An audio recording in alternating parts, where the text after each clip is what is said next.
4 ದಿನದ suspense ಸಿಎಲ್ಸಿ ಮೀಟಿಂಗ್ನಲ್ಲಿ climax. ಇದರ ಮಧ್ಯೆ 10 ನಿಮಿಷದ ಕಣ್ಣಾಮುಚ್ಚಾಲೆ ಆಟ. ಈ ಎಲ್ಲಾ ಬೆಳವಣಿಗೆಯೊಂದಿಗೆ ಸಿಎಂ ಆಯ್ಕೆಯ ದೊಡ್ಡ ಪ್ರಹಸನಕ್ಕೆ ತೆರೆ ಬಿದ್ದಿದೆ. ಡಿಕೆ ಶಿವಕುಮಾರ್ ಸಿಎಂ ಅಭ್ಯರ್ಥಿಯಾಗಿ ಅಧಿಕೃತಗೊಂಡಿದ್ದಾರೆ. ಅಜ್ಜಯ್ಯ ಇಟ್ಟ ಮುಹೂರ್ತದಲ್ಲಿ ಡಿಕೆ ಶಿವಕುಮಾರ್ ಪಟ್ಟಕ್ಕೇರೋದಕ್ಕೆ ರೆಡಿಯಾಗಿದ್ದಾರೆ.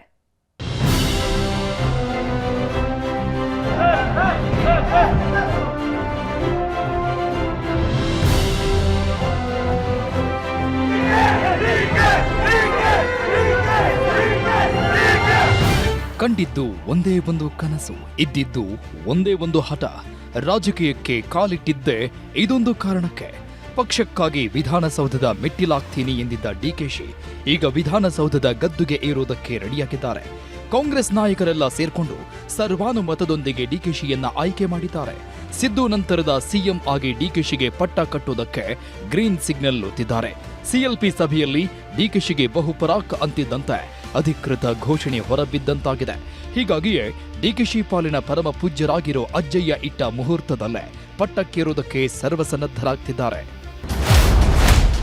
ಡಿಕೆಶಿಗೆ ಸರ್ವಾನುಮತದಿಂದ ಪಟ್ಟಾಭಿಷೇಕ. ಕೈ ನಾಯಕರ ಸಮ್ಮತಿ, ಪಟ್ಟಕ್ಕೇರಲು ರೆಡಿಯಾದ ಡಿಕೆಶಿ.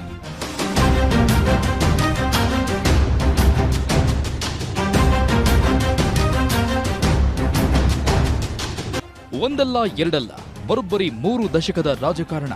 ಇಂಥದ್ದೊಂದು ದಿನ, ಇಂಥದ್ದೊಂದು ಕ್ಷಣಕ್ಕೆ ಡಿಕೆ ಶಿವಕುಮಾರ್ ಕಾದಿದ್ದು ಭರ್ತಿ 37 ವರ್ಷ.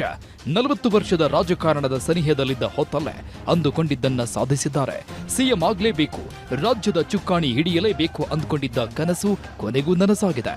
ಪರಮ ದೈವ ಭಕ್ತನಾಗಿರೋ ಡಿಕೆಶಿಗೆ ಎಲ್ಲ ದೇವತೆಗಳು ಅಸ್ತು ಎಂದಿವೆ.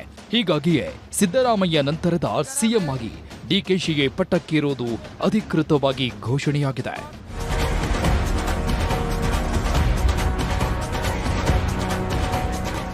ಸಿಎಲ್ಪಿ ಸಭೆಯಲ್ಲಿ ಕಾಂಗ್ರೆಸ್ನ ಬಹುತೇಕ ಶಾಸಕರು ಭಾಗಿಯಾಗಿದ್ರು. ಸಿದ್ದರಾಮಯ್ಯ ಆದಿಯಾಗಿ ಎಲ್ಲ ನಾಯಕರು ಹಾಜರಾಗಿದ್ರು. ಈ ವೇಳೆ ಸಿಎಲ್ಪಿ ನಾಯಕರನ್ನಾಗಿ ಡಿಕೆಶಿ ಆಯ್ಕೆ ಮಾಡಲಾಯಿತು. ಇದರ ಮಧ್ಯೆ ಸಿದ್ದರಾಮಯ್ಯ ಹೊಸದೊಂದು ಟ್ವಿಸ್ಟ್ ಕೊಟ್ರು. ನಾನು ಸಿಎಂ ಸ್ಥಾನಕ್ಕೆ ರಾಜೀನಾಮೆ ಕೊಟ್ಟಿದ್ದೇನೆ, ಶಾಸಕಾಂಗ ಪಕ್ಷದ ಆಯ್ಕೆ ಹೈಕಮಾಂಡ್ಗೆ ಬಿಟ್ಟಿದ್ದು ಅಂತ ಹೊರ ಹೋದ್ರು. ಹೀಗಾಗಿ ಕೆಲ ಕಾಲ ಗೊಂದಲದ ವಾತಾವರಣ ಸೃಷ್ಟಿಯಾಗಿತ್ತು. ಬಳಿಕ ಸಿದ್ದರಾಮಯ್ಯರನ್ನ ಸಂಪರ್ಕ ಮಾಡಿದ ಹೈಕಮಾಂಡ್ ನಾಯಕರು ನೀವೇ ಮುಂದಿನ ಸಿಎಂ ಬಗ್ಗೆ ಪ್ರಸ್ತಾಪ ಮಾಡಬೇಕು ಅಂತ ಸೂಚನೆ ನೀಡಿದ್ರು. ಹೀಗಾಗಿ ಮತ್ತೆ ಸಿಎಲ್ಪಿ ಸಭೆ ಶುರುವಾಗ್ತಾ ಇದ್ದಂತೆ ಡಿಕೆಶಿಯನ್ನ ಸಿಎಂ ಆಗಿ ಆಯ್ಕೆ ಮಾಡಲಾಯಿತು. ನಂತರ ಲೋಕಭವನಕ್ಕೆ ತೆರಳಿದ ಡಿಕೆ ಶಿವಕುಮಾರ್ ಸರ್ಕಾರ ರಚನೆಗೆ ಹಕ್ಕು ಮಂಡನೆ ಸಲ್ಲಿಸಿದ್ರು. As you are aware that Siddaramaiah ji had resigned the Chief Ministership of Karnataka, I would like to proudly announce that Karnataka Legislative Party unanimously elected D.K. Shivakumar as the leader of the Legislative Party of Karnataka Congress. ಬುಧವಾರ ಲೋಕಭವನದಲ್ಲಿ DK ಪಟ್ಟಾಭಿಷೇಕ. ಕಾಂಗ್ರೆಸ್ನ ಶಾಸಕಾಂಗ ಪಕ್ಷದ ನಾಯಕನಾಗಿ ಡಿಕೆಶಿ ಆಯ್ಕೆ ಆಗ್ತಾ ಇದ್ದಂತೆ ಪಟ್ಟಾಭಿಷೇಕಕ್ಕೂ ಮುಹೂರ್ತ ಫಿಕ್ಸ್ ಆಗಿದೆ. ಜೂನ್ 3ನೇ ತಾರೀಖು ಡಿಕೆ ಶಿವಕುಮಾರ್ ಸಿಎಂ ಆಗಿ ಪ್ರಮಾಣ ವಚನ ಸ್ವೀಕರಿಸಲಿದ್ದಾರೆ.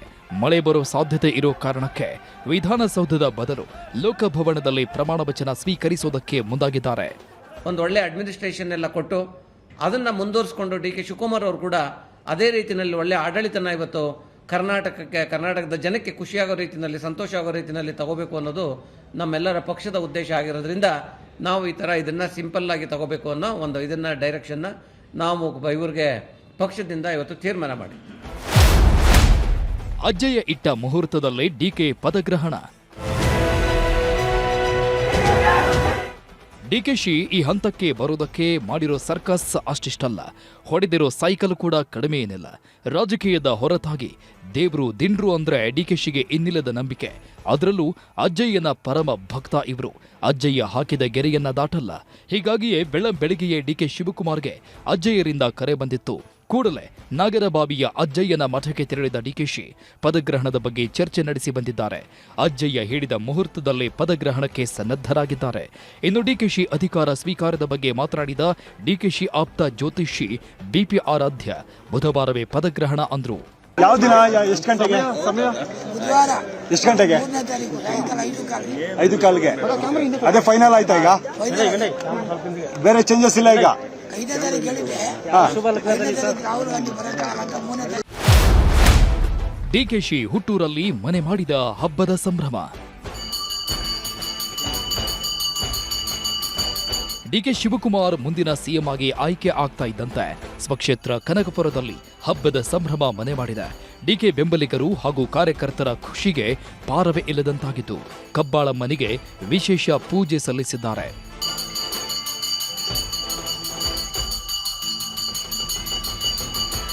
ನಾವೆಲ್ಲ ನಮ್ಮ ಸಾತ್ನೂರು ಹೋಬಳಿಯ ಎಲ್ಲ ಮುಖಂಡರುಗಳು ಈ ದಿನ ಕಬ್ಬಾಳಮ್ಮ ತಾಯಿಯ ಸೇವೆ ಮಾಡಿ ಅವ್ರಿಗೆ ಒಳ್ಳೆ ರೀತಿಯ ಆಡಳಿತ ನೀಡಲಿಕ್ಕೆ ಕರ್ನಾಟಕ ರಾಜ್ಯದ ಉತ್ತಮ ಮುಖ್ಯಮಂತ್ರಿ ಆಗಲಿ ಅಂತ ನಮ್ಮೆಲ್ಲರ ಆಶಯ. ಇನ್ನು ಡಿಕೆಶಿಯ ಹುಟ್ಟೂರು ದೊಡ್ಡಾಲಹಳ್ಳಿಯಲ್ಲೂ ಜನ ಕುಣಿದು ಕುಪ್ಪಳಿಸುತ್ತಿದ್ದಾರೆ.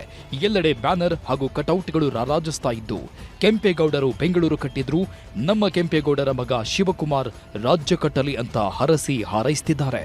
ಈ ಸಿಎಂ ಆಯ್ತಾ ಇರೋದು ನಮ್ಗೆ ಎಂತ ಅಂತಂದ್ರೆ ಒಂದು ಹಬ್ಬ ವಾತಾವರಣ. ಈಗ ಹಬ್ಬ ಅಂತಂದ್ರೆ ನಾವು ಕಬ್ಬಾಳಲ್ಲಿ ಜಾತ್ರೆ ಹೆಂಗ್ ಮಾಡ್ತೀವಿ, ಕಬ್ಬಾಳಮ್ಮನ 10 ಗಂಟೆ ಹೆಚ್ಚು ಹಬ್ಬ ನಾವು ಮಾಡ್ತೀವಿ. ಕೆಂಪೇಗೌಡರ ಮಗ ಇಬ್ಳಿಗೆ ಕೆಂಪೇಗೌಡರ ಮಗ ಅಂತಂದ್ರೆ ಈ ಕೆಂಪೇಗೌಡರು ಇರ್ತಿರೋ ಬೆಂಗಳೂರು ಕಟ್ತವ್ರು, ಈ ಕೆಂಪೇಗೌಡರ ಮಗ ಆಲಿ ನಮ್ಗೆ ಒಳ್ಳೇದಾಗುತ್ತೆ. ಡಿಕೆ ಸಿಎಂ ಆಗಲು ವಿಶೇಷ ಹರಕೆ ಹೊತ್ತಿದ್ದ ಅಭಿಮಾನಿ. ಡಿಕೆಶಿ ಸಿಎಂ ಆಗಬೇಕು ಅಂತ ಅಪ್ಪಟ ಅಭಿಮಾನಿಯೊಬ್ಬರು ವಿಶೇಷ ಹರಕೆ ಹೊತ್ತಿದ್ರು.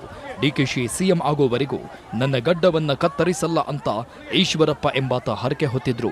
ಇದೀಗ ಸಿಎಂ ಆಗಿ ಆಯ್ಕೆ ಆಗ್ತಾ ಇದ್ದಂತೆ ಮಂತ್ರಾಲಯಕ್ಕೆ ಹೋಗಿ ಮುಡಿ ಕೊಡ್ತೀನಿ ಎಂದಿದ್ದಾರೆ.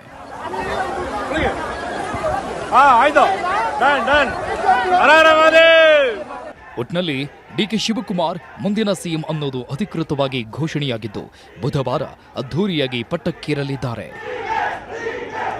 Bureau report, news 18.